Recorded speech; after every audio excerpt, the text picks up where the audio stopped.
Hey guys, it's Kate, and I hope you're having a great day. I'm here with something a little bit different today than I normally do, and that is I am working on a canvas, I think for the first time on my channel.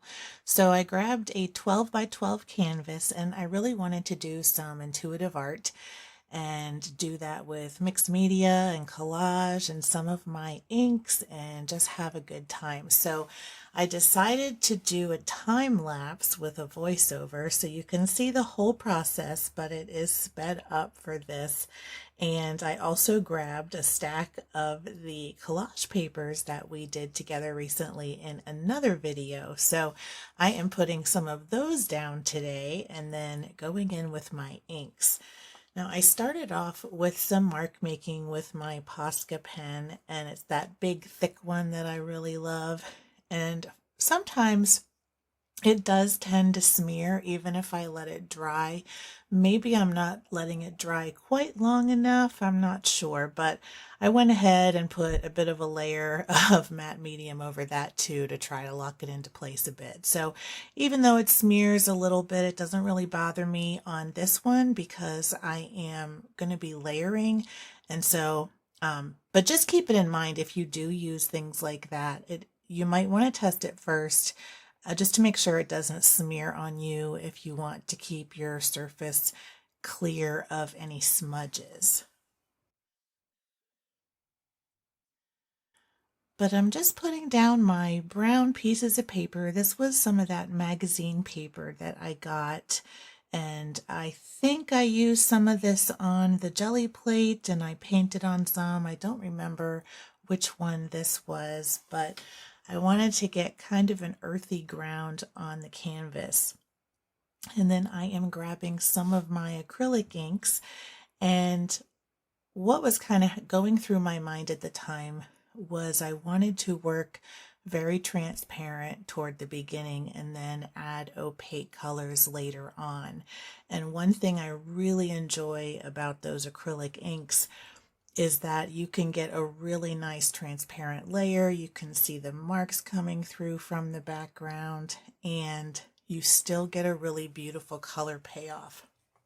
So I went through with my silicone tool, and then I'm kind of blotting back a little bit to soften it a bit in some areas. And then I went in with that, I think it was like a magenta, but it just turned into this really gorgeous purple when it mixed with that blue. So I was really pumped up about this background.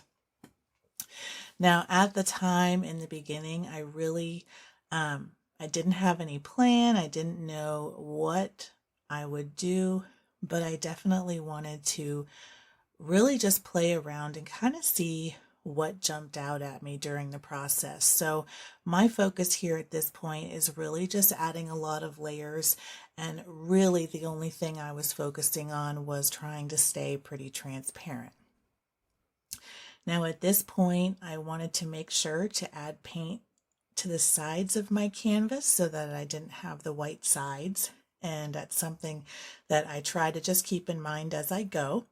And then I went in with some colored pencils just to do some extra mark making. I think I had gone in there with a regular pencil too and did some different scribbles and marks and just sort of waited to see what I saw, if that makes any sense to you. But I just really wanted to keep making the marks and see if some sort of composition would pop out at me. Now, one thing I tried in this video is matte gel from Hobby Lobby, and it's kind of thick, almost like, I don't know, like a pudding consistency. And it made it really nice to put down some of that collage paper, and I just got it to try. I've used Liquitex matte gel, but I hadn't used the Master's Touch from Hobby Lobby before, and I really enjoyed it, and it was very reasonable. If you have a Hobby Lobby near you, they often put their store brand, I guess it is their store brand, but they often put that on sale for 40% off, and you can get some really good deals. So I picked one up to try, and I really like it. You can see it goes down almost opaque looking and white, but it does dry completely clear so you can still see everything. And it helps lock things into place a little bit better than the matte medium, which has a thinner consistency. So especially if you are working with thicker paper, it can have a little bit of a harder time adhering, although I don't really have an issue with it ever, but just something to keep in mind, especially if you have some thicker collage paper that you're working with.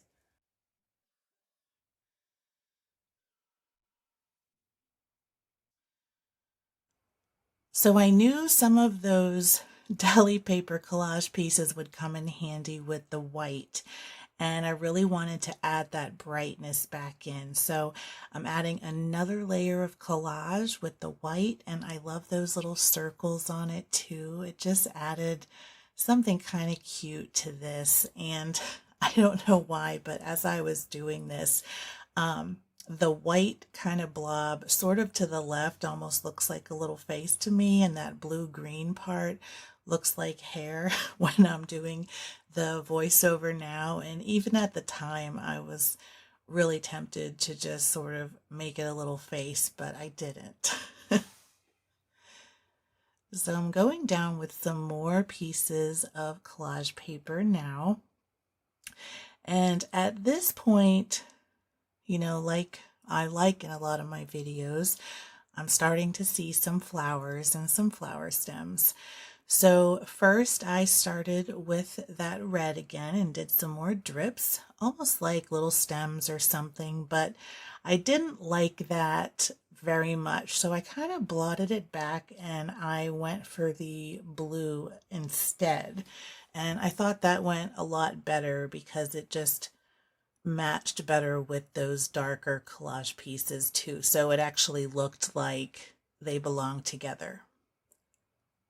And so I'm adding just a couple more little pieces of collage, and then I am going to start with some more color and layering. Now this whole process, it did take a while. I did let some of my layers dry before adding more, and even at this point, I'm not completely sure what I'm going to do, but I decided to break out that Posca pen again and add some more marks with some very dark color. And I almost kind of imagined that there were flowers sort of growing out of some, I don't know, rocky soil or something. It's very abstract, but I just wanted to give them a little bit of a ground so that they weren't just sort of floating up through the painting. Now, since I started kind of embracing the earthy look, I went back into that brown acrylic ink and I added another layer to kind of deepen the tone and make it a little bit more earthy looking so that it would be different than the rest of the background. But I love the transparency still, and you can still see so much of the background texture and marks coming through, even though it has a glaze of color on it.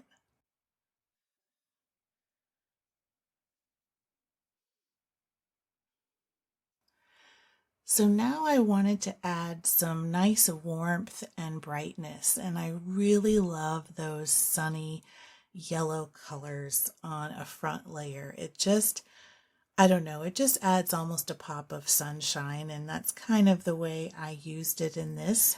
And I really love how it looks. It just, I don't know, adding yellow just makes me happy sometimes, and I really loved how it worked with the rest of the painting. So I was glad that I added it. I actually grabbed two because I wasn't sure which one I would like better, but they actually both worked. And you can see some of the subtle differences when you're looking at the painting. Now I'm starting to yell or layer over with some more of the pink and blue, but I covered up a bit of that white collage paper on the left. And I had thought it would be good at first, but I decided I just really wanted to wipe that back because I wanted to keep that nice bright white in there, at least for the most part. And so I'm starting to get into the home stretch a little bit now, and I'm going to add some more color still, but I wanted to almost give the illusion of some petals. Now these are just sort of abstract flowers from the imagination, and I'm following some of the shapes of my collage paper, but I liked using that acrylic paint in a little bit of a thicker layer in that blue so that it would really kind of stand out. And then I grabbed some more of the acrylic ink and I'm following along with some of those other shapes and kind of blending those out too and adding some more of the pink and red back in there. And I liked layering it on that yellow too. It gave it even more warmth, almost turning it a bit of an orange. And so now you can see the finished painting, and I'll give you a close-up. This one was a ton of fun. I really hope that you enjoyed this video today and sort of got a look in my process a little bit, but this was a lot of fun, and I've got another one in the pipeline too. But thank you so much for watching, and until next time, keep creating.